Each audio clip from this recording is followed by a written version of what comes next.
Welcome to the Inspire Health Podcast. Your life is about to get a whole lot better. Have you ever felt like you tried everything and yet still couldn't find the answers or the solutions that you were seeking? Whether you're dealing with chronic illness, physical or emotional pain, I want you to know that your body is the most sophisticated machine on planet Earth. Your body holds unfathomable wisdom. Trust in it and learn from it. Know that there are answers and there are solutions to your specific health challenges. And we will be uncovering all of them here on the Inspire Health Podcast. I'm so excited to be a part of your healing journey. Your transformation starts now. Hi everybody, welcome back to another episode of the Inspire Health Podcast. Today's guest is me. I am going to go through some of the foundations and the essentials to mastering immunity today. So in this series, we're talking about mastering immunity and optimizing health.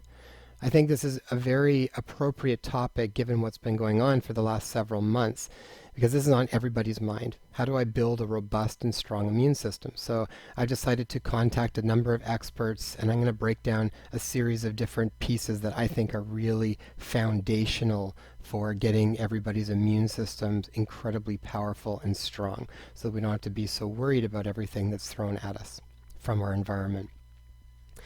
Now, the reason I wanted to do this episode is because a lot of times it makes it seem like in order to support our immune system, all we need to do is take a specific pill or a specific supplement that's going to boost our immune system, and then we're going to be fine.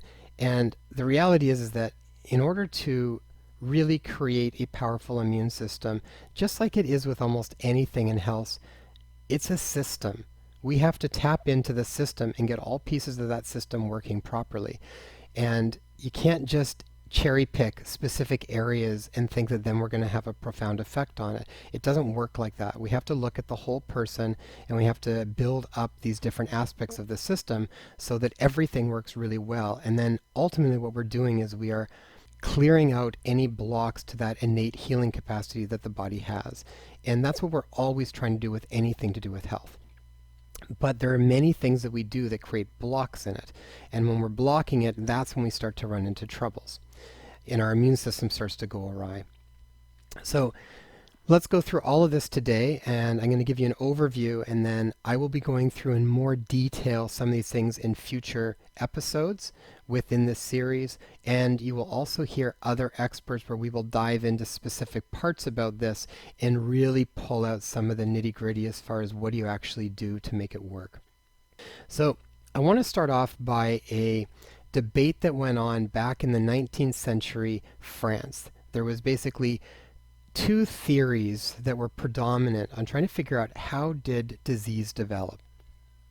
And there was one called germ theory, and then there was its counterpart called cellular theory, also known as terrain theory. Now, germ theory was by Louis Pasteur, and the cellular theory was his counterpart called Antoine Béchamp. And this was the alternative view to infectious disease. Now, at the time, Louis Pasteur, and this is where we get the term pasteurization from, okay? And his germ theory said basically that, in a nutshell, germs are bad, and that they are the cause of disease and ill health, and that by killing germs would be the solution to both treating and preventing states of disease. And this, by and large, is the model that Western medicine has adopted.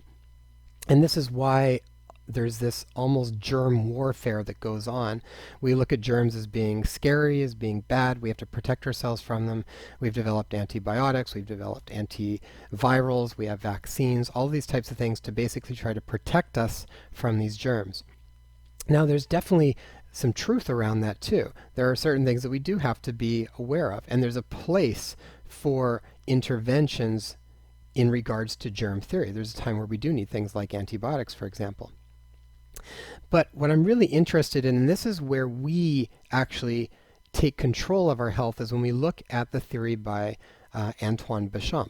And the cellular theory basically stated that in his mind, the germs were a footnote. It's like if you actually got a illness from a germ, that was a footnote. It wasn't the root cause. He believed that with a strong immune system and good tissue quality or terrain, and I'll explain what I mean by terrain in a moment here, the germs will not manifest in that person and they will have good health. It's only when their health starts to decline due to personal neglect and poor lifestyle choices that they become victim to infections. So essentially the complete counterpart. So basically saying that germs are not necessarily bad. He believed that germs were just opportunistic, and that if they found a hospitable host, then they could start to create some problems. And that also many of these germs were already inside us anyways, and that when our immune system was strong and robust, they just never became a problem. And in many times they might even be commensal and be supportive in different ways. But when our health started to degrade due to neglect from our lifestyle choices, our diet, our nutrition, clean water, fresh air, all of these different things, then our body started to shift. And when our body started to shift and our health deteriorated, then these bugs or these germs started to then get a foothold and create problems. And so he said that with a robust immune system and healthy terrain, you never have to actually kill viruses or bugs or germs or anything for the most part. Your body just takes care of it and they never become an issue. Now, at this time, we generally thought about terrain as being like Béchamp talked about, with a healthy diet and clean water and fresh air and all and hygiene and good lifestyle, movement, all these types of things that we generally know are important for our overall health. But I want to take it a step further that we'll go through today.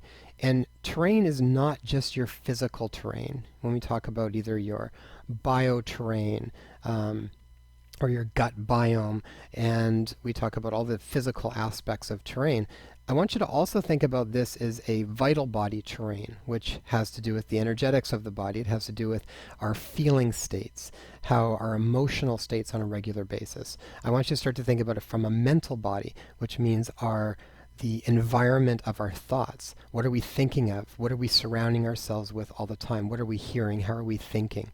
And even all the way up to a deeper sense of a spiritual terrain, like our connection to something bigger than ourselves, whether that be the environment or it be feelings of love or joy or gratitude or a connection with source, however we decide to look at that.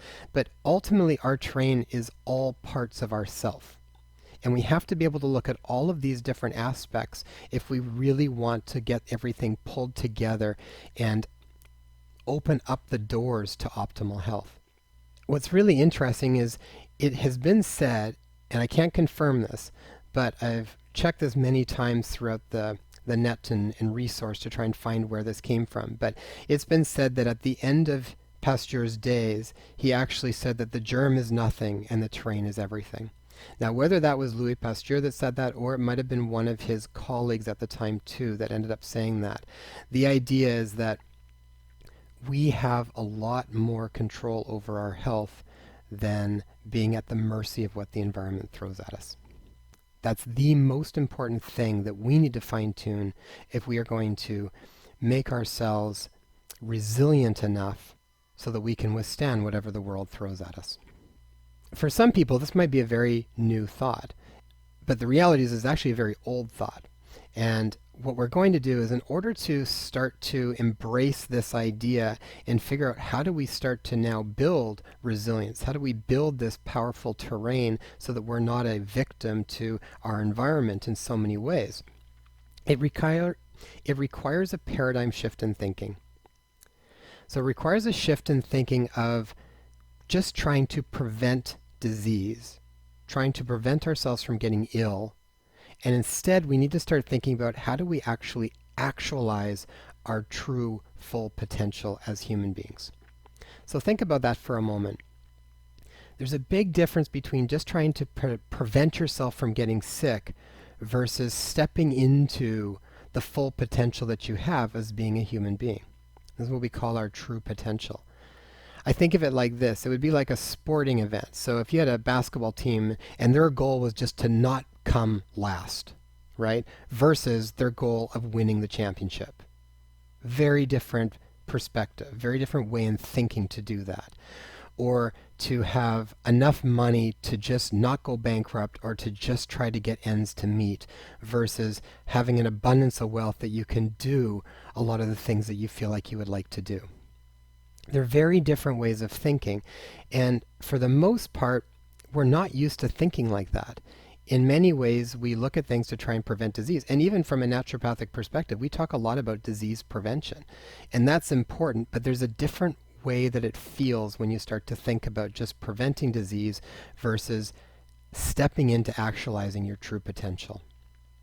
So when I talk about actualizing your true potential, these are some of the things that I'm thinking about. When we are really stepping into the full capacity of what we have, this is basically unleashing that power that we've got within everybody, that innate healing force that we call the vis medicatrix naturae, that healing power of nature that we all have, that essential healing power that we have within all of us. That inner physician, if you will, that we talk about sometimes in osteopathy. So when that is expressing itself, generally the body feels good. We like the way the body feels. It moves easily. It's comfortable. We have an abundance of energy, not just barely enough to get by. There's an enthusiasm for life rather than this feeling of when is the day going to end.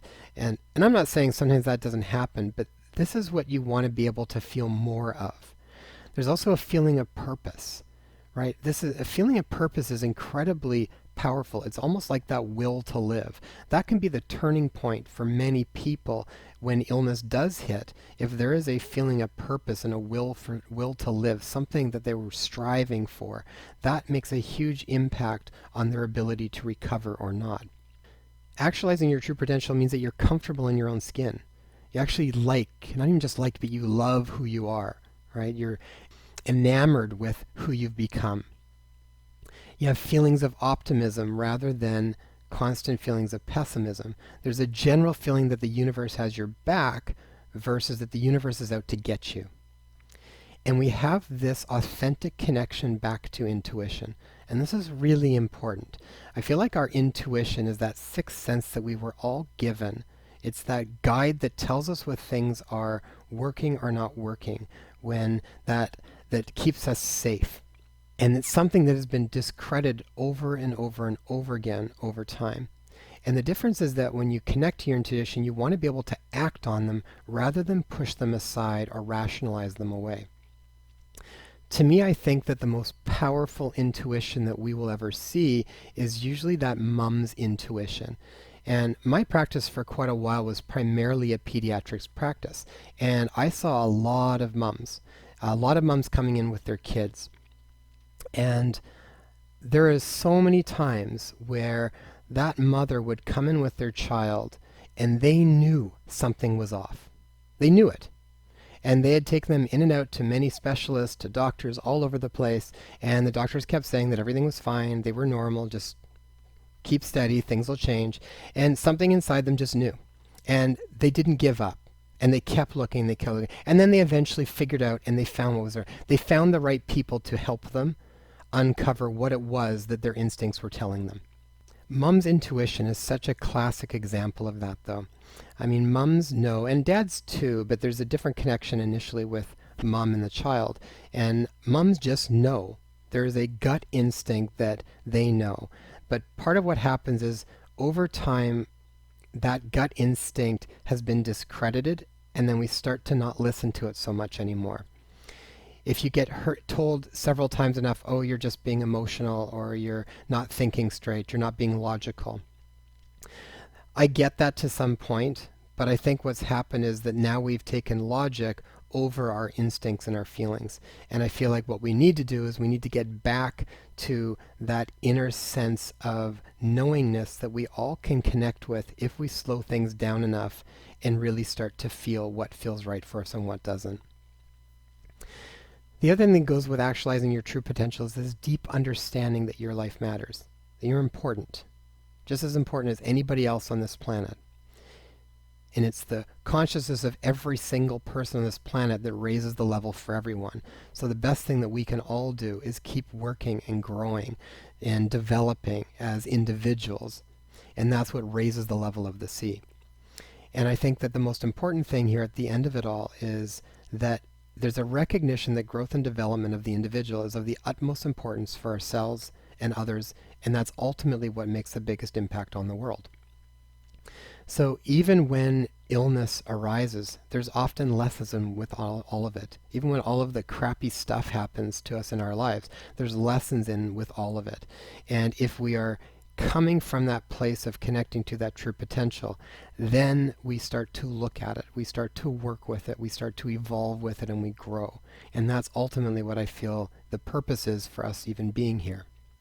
And the blessing around is that when you are living your true potential, a ton of different things go on inside the body that help you build resilience and minimize disease. So when we start to break this down from a perspective of immunity and health, how do we work with this? Well, I talked before about systems. So the body is one big system. And as much as we try to break it down and have specialists for every little area of the body, ultimately the body works as one big system. And there's benefits to knowing very specifics about each individual area. We need specialists for certain things. But as a whole, you can't work with one area of the body without it at some way affecting something else. And we see this over and over again in different areas of medicine now. We look at the digestive health. We look at how digestive health affects so many things in the body. It can be related to autoimmunity. It can be related to psychosomatic conditions. It can be to psychiatry. It can be related to autoimmune conditions. We know that the whole realm of psychoneuroimmunology, how we think, affects our nervous system, which then affects our immune system. In the areas of things like the hypothalamus pituitary axis, how our stress and fight or flight systems affect everything widestream. So you have to think in systems. You can't just pick one little area. And I see this all the time in clinic when people have an array of different symptoms that they're concerned about, that are bothering them. And for the most part, they give you some information, but when you start to work on a systems approach, you correct certain things way down here at the beginning of the system, and some of these different symptoms that people are complaining about just start to disappear without directly trying to address that specific symptom. Just by working with the system, getting things running better, getting all these cogwheels moving in unison again, starts to unleash that natural healing ability within the body. So when I think of systems, there's lots of different systems. I'm going to break down 3 big ones that I think are the easiest ones to start to chew on, and to give you an overall idea of how I think we need to pull these different pieces together. Okay. So there's 3 primary systems we're going to talk about. The first one is called the 5 pillars of health. And I'll go through that one in just a little bit. This is more from looking from a physical perspective on the things that we need to pull together in order to make sure that the body is functioning well. We've got the 5 bodies of health. And the 5 bodies of health are going to break down the different layers that disease or health can permeate from. And then the last one's going to be the 7 chakras. And the chakra model is a really wonderful model that we were given by Ayurvedic medicine. It's like 5,000 years old plus. And it's got a great way of pulling together different areas of the body and tying in with emotions and thinking patterns. And it really gives us a guide as to where we need to do certain work. So let's start with the 5 pillars of health. So these 5 pillars are basically 5 key areas that we need to be aware of. We need to know how to assess for them, and then we need to know how to start to treat them, because when these pillars are out of balance, the whole foundation starts to topple. Okay, so the first pillar is something called elimination. And I will probably do a lecture at some point and break these 5 pillars down in more detail. But initially, when we talk about elimination, this is our ability to get rid of waste product, right?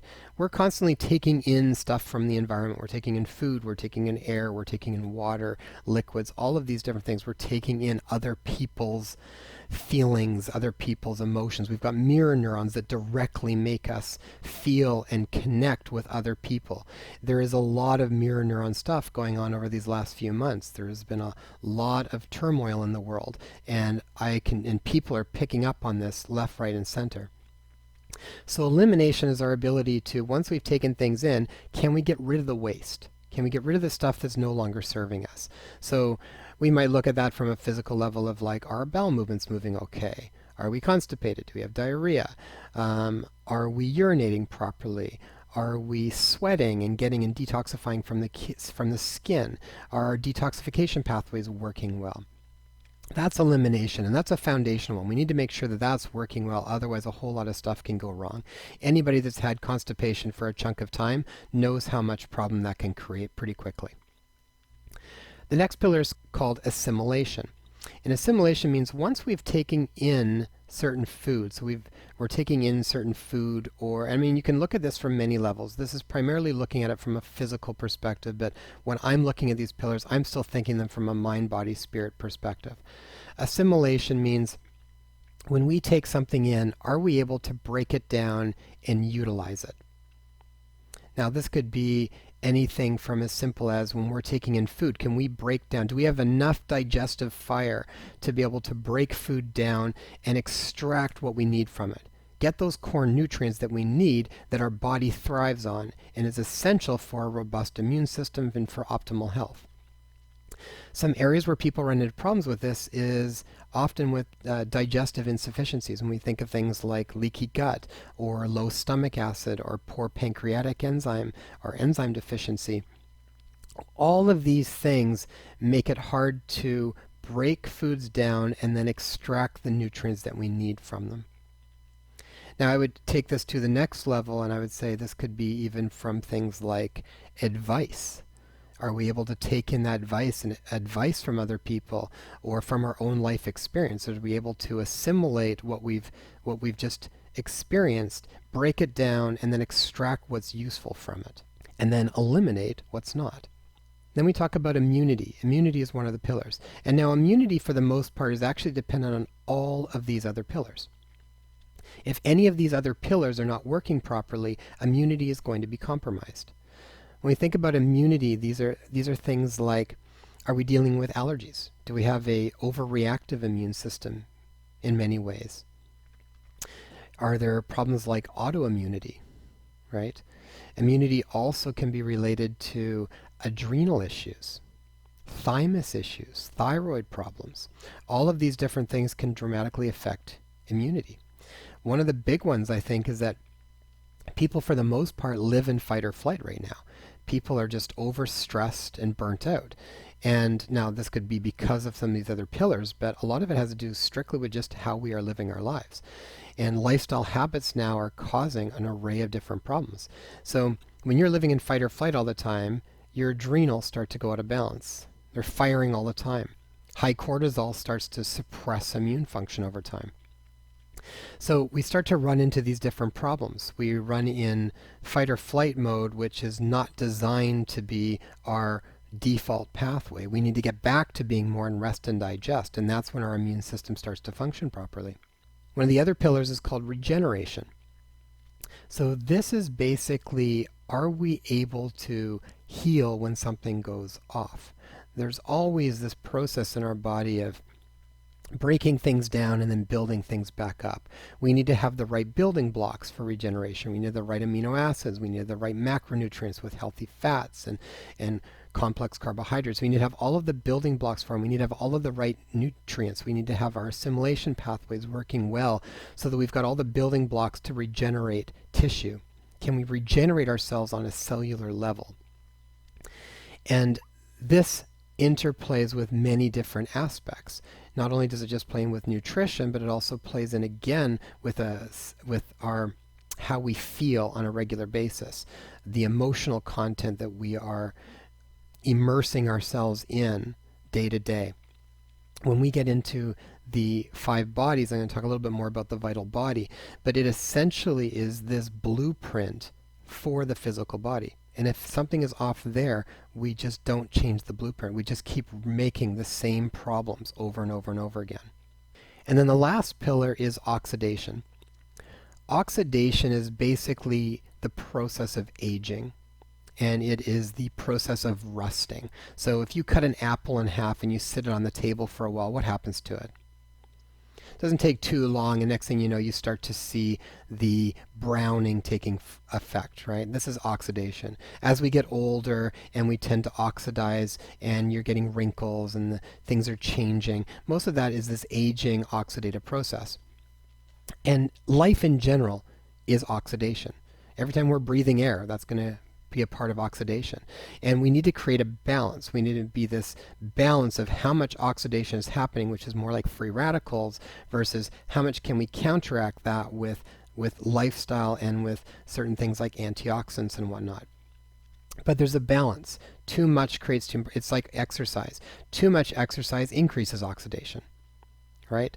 So you need to have a certain amount, but you need to be able to balance for it.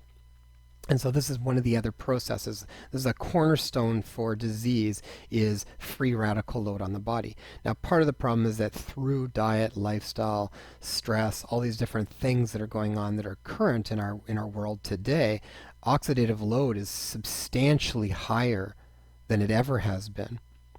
And in the episode prior to this one, we talked with Dr. Jaffe, and one of the tests that he does looks at your oxidative load. There's different ways that we can assess oxidative stress, depending on who you want to talk to. But essentially, there's different markers that we can look at for all of these different pillars to get an idea of just how people are doing and where you're running into troubles. And I'll go through some of those things shortly here as well. So those are the 5 pillars: elimination, assimilation, immunity, regeneration, and oxidation. And this is an old core naturopathic concept on optimizing overall health. Now the next system is the 5 bodies of health. And I really love this system. This has been taken back from Ayurvedic medicine. We see this in with some of the Yoga Sutra work and the koshas I think we even talked about this a little bit in the yoga series prior to this. And then it's been taken by many other people and slightly changed around a little bit. And the work that I really like is a lot of the work by Dr. Amit Goswami. He was a guest on the Mind Body series, and he's a quantum physicist, really brilliant guy. He's written a dozen books around this concept. And what we're basically looking at is that there's these different bodies to health, okay? Almost like these different dimensions. So we talk about the physical body, and this is important. This is usually what brings people into the clinic. They've got rheumatoid arthritis, or they've got digestive problems.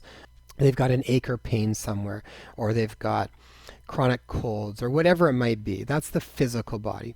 And we need to take that into account. We need to assess for it. The 5 pillars often playing with the physical body. And we're looking at all of the different things to try and bring some understanding and awareness as to, okay, what's the root cause going on within the physical body? But what's really interesting is that these 5 bodies of health is a top-down model. That means the bodies that are higher up than the physical body will influence the physical body. And if there's a problem at that level, it will not be corrected by just working with the physical body. It has to be corrected at that above level. So, for example, we work on the physical body, we get all of the biomarkers, we see where you are, we get all of that stuff started to get working and getting on track. And a lot of times we need to do that to build some energy and to get people feeling a little bit better, because to do some of the other work, it's not always easy. When we get to the vital body is when we talk about things like the chakras, and we talk about Chinese medicine and the 5-element theory, and when we talk about meridians. This is the flow of prana, or flow of chi throughout the body. And this is something that has been worked with, again, for thousands and thousands of years in different cultures. And I love these systems because they are so integrated. They look at everything and they make so much sense. Now, the vital body is the world of feelings and emotions. And so if we are dealing with certain feelings or certain emotions over and over again, and we're not processing them very well, we're not digesting those emotions and extracting what we need from them and getting rid of what we don't, then they are the foundation for that blueprint for the cellular body. So there is a scientist called Rupert Sheldrake who had a theory called the morphogenic fields. And the morphogenic field was almost like a field that dictated what cells were going to do. Okay, where a cell was going to become a bone cell versus a muscle cell. There was essentially a field that was involved prior to it becoming a specific cell. And this field is very much influenced by, in this state of this vital body, it's very much influenced by how we think and how we feel, and particularly the feelings and emotions that are going on in the body. So for example, if I am dealing with chronic shame, right? Shame's a really low energy emotion. Anybody that's dealt with shame knows how devastating that can be. And if I was dealing with a lot of shame, that is going to create a certain blueprint for the physical body. And as long as that feeling is there, that blueprint is going to be the same thing. So every time I'm making new cells, I'm basically following the same blueprint.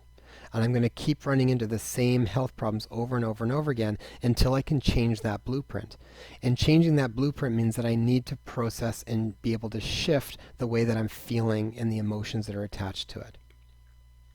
So really important one, and this is when we get into the chakras, we will be breaking this down in much more detail, because the chakras give such a wonderful description of what we need to do and what specifically we need to work with in order to transcend that and create some shift within the vital body. The mental body is above the vital body. And think about it like this. A lot of times the mental body has to do with our patterns of thinking. So how are we thinking? What is our mental chatter like? What stories are we telling ourselves over and over again? When certain situations happen in our life, do we have a similar theme that we come back to? Do we tell the same story to ourselves over and over again and just get caught in it? And then what we have to pay attention to is when we're talking about that specific story, how does that then affect the vital body? How does that make us feel?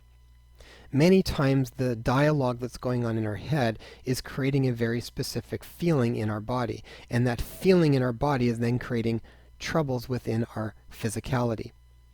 And even if you don't like the idea of energy, even though I think that this is being so well documented now, but even if you just took this from a neurochemical perspective, if you have certain stressful thoughts, right, they are going to create a feeling of anxiety within the body, or worry or pensiveness. When those feelings are going on in the body, they trigger your adrenals to work. Your adrenals are going to pump out more stress hormone. That stress hormone now has very direct physiological effects on the entire body. Okay? So all of these things are very interrelated. And when people want to just work on the physical body and not touch the other pieces, you are going to hit a rate limiting step. You can only go so far. As a human being, we are an embodiment of many different levels of health, and we have to be able to look at all of them if we want to have whole health and build resilience. Now, those are the big three areas: the physical body, vital body, mental body. Those are the ones that we usually work with the most. When we get into these next layers, they become more abstract. So we're getting into what's the wisdom body, or this intuitive body. Now, I think of the intuitive body as being able to connect deeply to that sense of intuition. In order to do that, we need to often slow things down. This is where we start to incorporate things like meditation and mindfulness practice, and some of these different self-awareness practices where we start to connect to that wisdom that is there. Everybody has this almost God consciousness within themselves, or this deeper sense of self, this inner physician that we talk about as well. And when we slow things down enough, we can connect to that. Sometimes this is called the archetypes. So when we think of big archetypes like Plato talked about, or Aristotle, where they would talk about love as an archetype, or courage as an archetype, and what the embodiment of that actually means.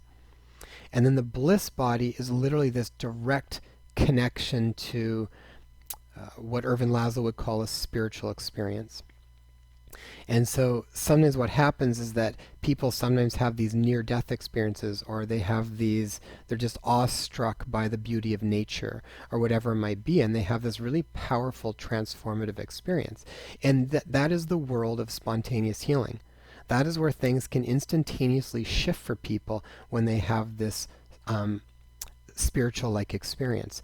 It's a very high level of consciousness, and like I said, this is a top-down model. So something shifts there, and all of a sudden, boom, boom, boom, boom, boom, all the way down, you have big shifts. All of a sudden, your perspective changes.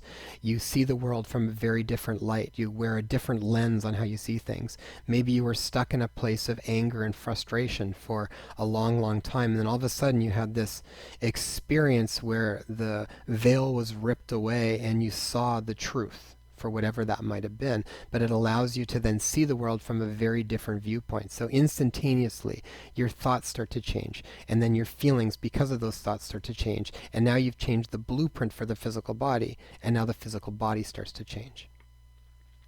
So 5 bodies of health, we need to be able to be aware of all of them and work on all levels at all times. And I can give you an example in my own life.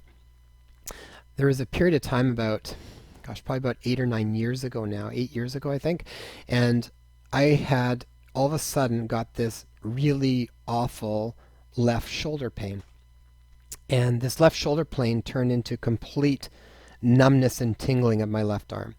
And I would be working with patients, and all of a sudden my arm would go completely numb and tingly, and it would be really achy all around. And so, and I'm an osteopathic manual practitioner and a naturopathic doctor and a massage therapist, and so I'm aware of all of these things. So I went and I got some massage, I got some osteopathic care, I fine-tuned diet, I did a lot of different stuff, I was doing rehab exercises. Nothing was changing. And then finally, a good friend of mine who does similar work to what I do, because sometimes it's hard to test yourself, and he went through everything, and he was checking my shoulder, and I had little bits of imbalances here and there with some of the muscles. But then even when you get into it, even the different muscles are all related to different systems that tie into emotions and thinking. And for me, the emotion that came up, he said, was over-responsibility that was connected to that shoulder. So he said, how does that feeling of over-responsibility play into what's going on in your life right at the moment? And I just kind of went, quite a bit. I just got engaged, just bought a house, just moved in with my new fiance and my new stepson, and just changed locations for my practice. So yeah, huge aspect of over-responsibility. And what was really fascinating was that all I did was I sat with it for a bit and I journaled about it. I just led a bit of a free flow journaling to just get my thoughts out around it and to basically pay attention to it. Rather than just leaving it off to the side, I went into it. I let myself go into it and just start writing about it. And it's a way of moving energy in the body. So how I would look at that is within that meridian system, that energy got totally trapped because that emotion shut down that chakra and that meridian from that vital body perspective. And so as soon as I started to address it, then what happened was all of a sudden, and I had that for about 3 months of doing a lot of different therapies for it. Within 2 weeks after that, it just cleared. And now to this day, whenever I get that feeling of over-responsibility, I get a bit of a twinge in that shoulder, which now I take as a sign that I need to process that emotion when it's surfacing. And now for the most part, it rarely does it come up anymore. But if it does, I'm aware of it and I work with it right away before it becomes a problem. And I've seen this in many different ways. I remember having a patient once too with very bad rheumatoid arthritis. And I remember even coming out to shake her hand first, and she cringed back at the pain that it was going to be even just to touch someone's hand. And as we started to go through our intake and getting to know her better and asking her what the sensation was like for her arthritis, what it felt like. And the words that she used were things like, I felt completely restrictive. I couldn't move my body. I felt trapped. I felt completely trapped and like I had no options and no choices. And all I did was I asked her, I said, is there anywhere else in your life that you're feeling those ways? That you're feeling trapped, that you're feeling like you've got no choice, you're feeling like you're stuck. And then the tears started up, and then for her, that was a connection in with her current relationship, and was in a very unhappy relationship, was more of an abusive relationship, and it opened the door to these interconnections. That story ended very well over some changes, and then that she got out of that, and the arthritis made a dramatic difference as soon as she started to get away from it. And the arthritis would come right back as soon as she started to spend time with her ex-husband again. So it's really amazing how much the body will tell us if we are paying attention to it and not just getting caught up on the symptoms that are coming up if we ask the questions. Okay, and the last one of the systems is the 7 chakras. And the 7 chakras break down right from the root chakra, the sacral chakra, the solar plex chakra, the heart, the throat, the third eye, and the crown.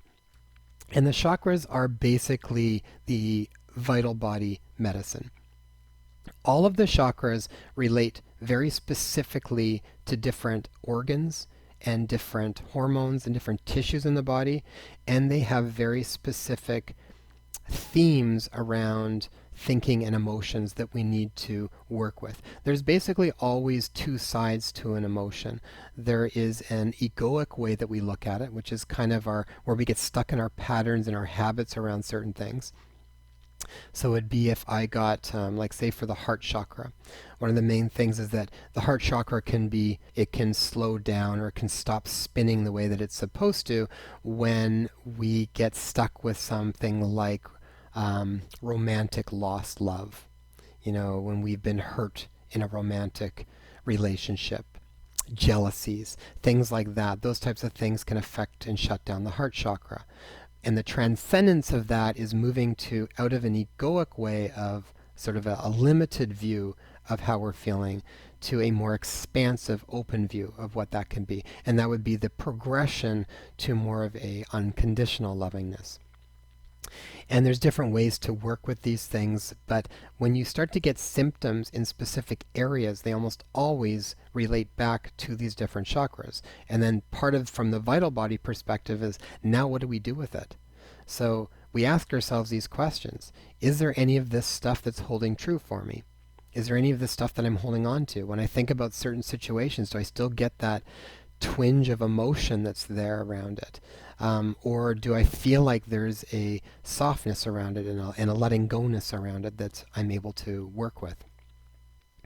So the chakras are really important, and I will do a specific episode on the chakras, and I'll break down each one of them, and we'll talk about what physical symptoms they're related to, which parts of the body they're related to, and then where the healing happens in the movement from one way of thinking and feeling to a more expansive way of thinking and feeling, because I think this is a really important one. Now, on this spectrum of building a robust terrain and building strong immunity and becoming a completely inhospitable environment for illness, how do we know where we are? So this is a big difference between standard conventional medicine and then functional medicine. Conventional medicine basically says that we are healthy and then we're sick. And even when we're testing for things in blood tests and whatnot, most of them are really not they're not predictive biomarkers looking for trends. They are really looking at, you're either well, and then as soon as you get to a certain number, now you're sick. Okay? So now you have a condition, or now you don't have a condition. I mean, it could literally be as simple as someone could be checking their iron and they could be at 13, and as soon as they get to 12, now they're anemic, but at 13 they're okay, right?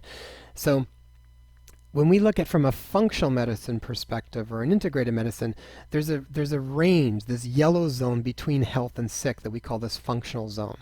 And this is when the body is desperately trying to get our attention and is telling us things. Now the problem is that most of the time people are too busy to listen to those. But if you do stop and listen to it, that's where you gain all of the information. So what is your body telling you? And are you asking questions to it? If you're curious, ask questions at night before you go to bed. Ask yourself for some guidance around what else might be going on. Why might I be feeling these symptoms? And then see what pops up. Sometimes there are things that pop up and we don't want to pay attention to them because we don't want to deal with them. That's very common. And often then the body just gets louder and louder until we start to listen to it. So these could be messages in the body, could be anything from physical symptoms like, headaches or digestive troubles, or our energy starts to crash, or we find that we're irritable more of the time, or any of these types of things, brain fog, all of this stuff can be this functional zone before something's been diagnosed as being a specific condition. Okay, so functional zone, really important to pay attention to because that's our guide. Okay, as far as where are we getting? Are we getting closer and closer to that 6 zone? Because when we do, now our terrain is not very strong, and now we are going to be more susceptible to what the environment throws at us. But if we are over in the green zone here, well before functional problems start to develop, we have a robust immune system, and for the most part, we will be able to handle very well what the world throws at us. So how do you know when what you're normally feeling is not actually optimal? Because part of the problem is that people have been living in a functional zone or even a red 6 zone for most of their life, and that is just normal to them. It's like, well, everybody's constipated, or well, everybody gets loose bowel movements, or no, everybody gets headaches every once in a while, or everybody kind of crashes at about 2 o'clock in the afternoon, don't they? And so part of this is that we've become so disconnected from our bodies and our emotions and our mind that we need to start the process of being self-reflective, right? So that we can reconnect back to ourselves on all levels again. Now, there's different ways to look at this. We can look at certain biomarkers and functional markers in lab testing. You can go to my website and download for free the top 10 lab tests. It's just at my website, www.drjasonloken.com. It will pop up and you just plug in your info and they'll send it to you. It'll go through some of the big tests that I think are often really good biomarkers to know where's the optimal zone that you should be in. And many of them are very similar to what Dr. Jaffe had talked about in the previous interview. There's a questionnaire that's also called Listening to Your Body. And I think in the episode I did on building resilience, if you click there, you can download the tracking sheets and the questionnaire for free. That would be on the Inspire Health podcast website under the building resilience episode down. I can't remember what number it was, but you'll see it if you track down through episodes.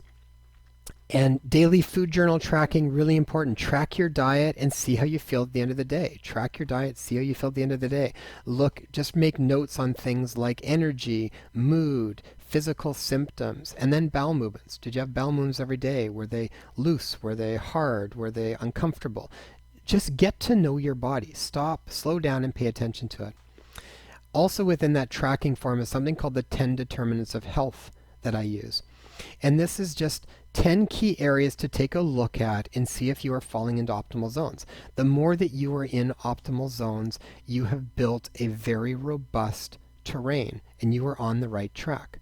So resting heart rate, waist to hip ratio, blood pressure, temperature, bowel movements, quality in hours of sleep per night, your energy on a scale of 1 to 10, mood on a scale of 1 to 10, exercise, number of minutes per day, and your stress levels on a scale of 1 to 10. Just checking those things and tracking them and seeing when they change and where you're living in your body most of the time will give you a very good picture of how you're doing. Now, that concludes the essentials to mastering immunity. I really hope that you stay tuned to each episode because I will be breaking these down into more detail on how to do them and what to do. And I'm going to bring in some really amazing speakers and guests breaking down some of these different topics and really giving you the tools that you need to build a robust immune system. Part of my mission for doing this is that I really truly believe that if we want to make an impact on the world, it has to start with ourselves. Every individual that creates changes, when we grow and evolve individually, we create impacts on our community. We impact our family and our friends and the community around us. And as that grows, we eventually start to create a global community change. So my mission is to impact as many people as possible so that we can ultimately raise the level of consciousness and create some shifts in this world that I believe are needing to happen. And I believe that there is a time coming where we are needing to step up to do different work to make some of the changes that are necessary in the world. And for the most part, that starts from an individual level. And part of the problem is that so many people don't feel well enough that it's hard to then do some of this other work that helps us grow and evolve as human beings because our energy is low, we're tired, we're stressed. It's really hard to do any of that essential work when we feel crappy all the time. So my goal is that if we can pull this stuff together and get people feeling better and healthier, then we almost naturally want to do the work that requires to grow and evolve. Because I ultimately think that's what we're here for. And I'm excited to see what is going to keep shifting in my lifetime and to set the stage for my 2 and my 4-year-old so that they've got this life that we have paved the pathway for.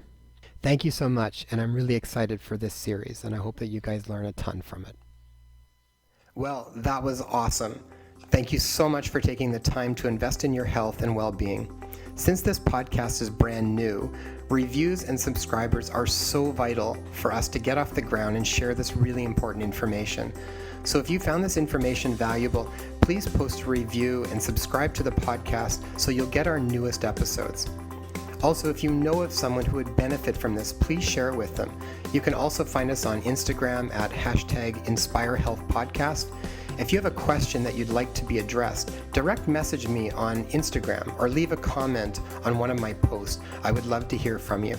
And you can grab our show notes and free resources for each episode at inspirehealthpodcast.com. So be sure to go online and check it out.